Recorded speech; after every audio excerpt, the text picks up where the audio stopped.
tujuan ketiga yang bisa meningkatkan rasa percaya diri teman-teman, yaitu adalah teman-teman memahami struktur cerita ya saya bilang.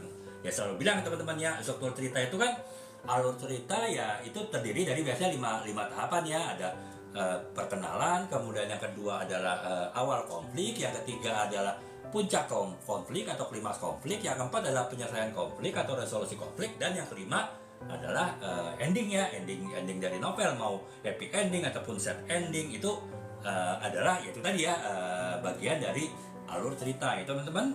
Tujuannya adalah teman-teman bisa memahami struktur cerita gitu ya. Jadi sebelum teman-teman membuat struktur cerita sendiri kan teman-teman harus pelajari dari cara orang lain menulis alur cerita gitu kan. Karena saya bisa bilang menulis cerpen itu beda dengan menulis novel, walaupun ada kesamaannya gitu. Jadi kalau teman-teman pun sudah terbiasa menulis cerpen, baru mulai nulis novel pertama ya teman-teman harus bisa memahami alur cerita dengan membaca beberapa novel yang ditulis orang-orang lain ya dalam genre yang sama teman-teman akan tulis gitu, sehingga teman-teman bisa lebih mempelajari bagaimana si penulis-penulis tadi itu membuat alur ceritanya. Nah, dengan teman-teman menetapkan target, wah saya harus paham membuat alur cerita dengan cara membaca beberapa buku novel yang ditulis oleh penulis lain, itu teman-teman bisa lebih semangat ya, bisa lebih percaya diri karena teman-teman saya akan mengikuti jalan yang ditulis oleh apa yang dilakukan oleh penulis yang sudah pernah menerbitkan buku ya teman-teman. Berarti lebih percaya diri karena mapnya, GPS-nya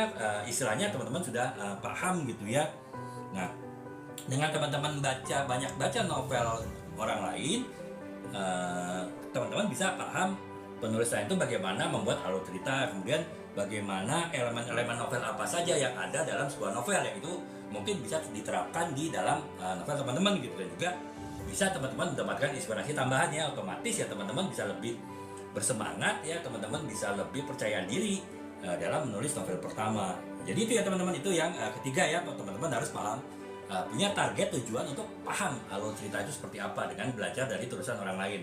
Nah kemudian yang keempat, tujuan yang teman-teman harus miliki sehingga teman-teman bisa lebih percaya diri dalam menulis novel pertama teman-teman, ya teman-teman tuh harus bisa menerima dan